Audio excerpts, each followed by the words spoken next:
Сайн байцгаана уу хүүхдүүд ээ. Өнөөдрийн хичээлээрээ хориг цуврах аргуудын нэг болох түвшний шулуунаар эргүүлэх аргыг судалнаа. Дүрсийг аль нэг түвшний шулуунаар нь эргүүлж тэр шулуунтай нэг түвшинд өөрөөр хэлбэл түвшний байршилд оруулж хавтгай дүрс юм уу хавтгай онцгийн бодит хэмжээг тодорхойлно. Нэгдүгээрт нь түвшний шулуунтай нэг түвшинд байрлах үеийн баримтыг зөв байгуулах. Хоёрдугаарт нь хавтгайн цэгүүдийн эргэх радиусуудыг байгуулна. Ерөнхий байршилтай ABC хавтгайг хэвтээ түвшин шулуунаар нь эргүүлж хэвтээ байршилд оруулан бодит хэмжээг нь тодорхойлох ёстой байна. Гурвалжингийн нэг хэсгээр өгөгдсөн ABC хавтгайг өгдөжээ. Энэ хавтгайдаа түвшний шулуун авах ёстой. Түвшний шулууныг X тэнхлэгтэйгээ параллел X тэнхэлгийнхээ дээр нүрийнхээ хавтгайд A2 1-2 зэгээр татсан байна. 1-2 зэг нь BC тал дээр байгаа учраас BC тал дээрээ 1-1 зэг проекцийг байгуулад A1-ийг 1-1-ийг холбоход түвшний шулуун байгуулагдана. Хавтгайн аль боломжтой зэгээс түвшний шулуундаа перпендикуляр шулуун сонгоно. Энэ тохиолдолд B ороогоосоо түвшний шулуундаа перпендикуляр шулуун татсан байна.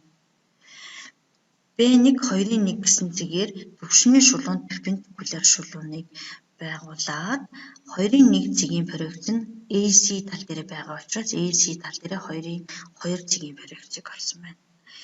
2-2 зэгээ B2 зэг рүүгээ холбоод түвшний шулуунд перпендикуляр шулуун байгуулагдлаа. Шулууны бодит хэмжээг олохдоо шулууныхаа аль жороогоос X-тэй параллел шулуун татаад түүндээ перпендикуляр шулууныг татаж болдог. Энэ тохиолдолд 2-2 зэгээсээ X-тэй параллел шулууныг татаад нөгөө ороогоос нь түүндээ перпендикуляр шулуун татсан байна.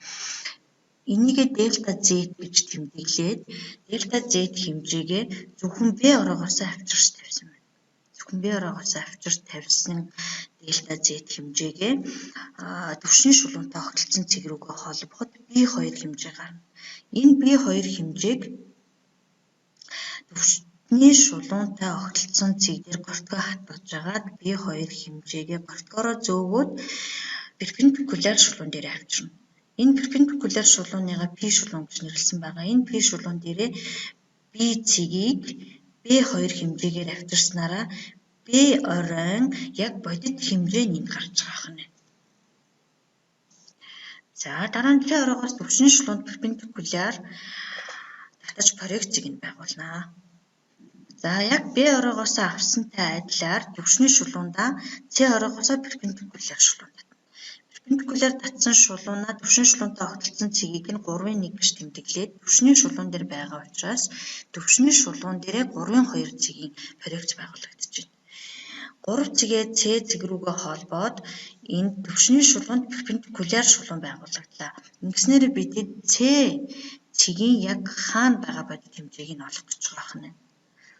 За тэгснийхээ дараа C ороогоосоо X-тэй параллел шулуунаа татлаа.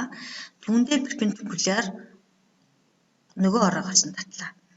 Энэ нөгөө ороогоос нь татсан шулуунаа дельта Z гэж тэмдэглээд дельта Z хэмжээгээ зөвхөн C ороогоос авчирч тавина. B ороогоос авчирч тавьжсантай адилханаар зөвхөн C ороогоос авчирч тавина. C ороогоос тавьсан дельта Z хэмжээгээ түвшний шулуунтай огтлцсон цэг рүү холбоно. Түвшний шулуунтай огтлцсон цэг рүү холбоход энд C2 гэсэн хэмжээ гарч байгаа юм. C2 хэмжээг түвшний шулуун перпендикуляр шулуунтай огтлцсон цэг дээр гортгоо хатгаж агаад энэ C2 хэмжээгээ перпендикуляр шулуун дээрээ авчирхад энэ C орой яг хаана бодит хэмжээгээр гарч байгаа юм. Энэ C2 эргэх радиусаар C цагийн бодит хэмжээг олно. За ингээд A, B, C гэсэн энэ 3 цэгийг хооронд нь холбоход гурвалжингийн нэг хэсгээр өгөгдсөн ABC хавтгайн бодит хэмжээ нь гарч байгаа юм. Энэ бол ABC хавтгайн бодит хэмжээ гэсэн тэмдэглэгээ. Дагалгавраараа хавтгайг нүүрний түвшний шулуунаар нь эргүүлж бодит хэмжээг нь олоорой. Анхаарал тавьсанд баярлалаа.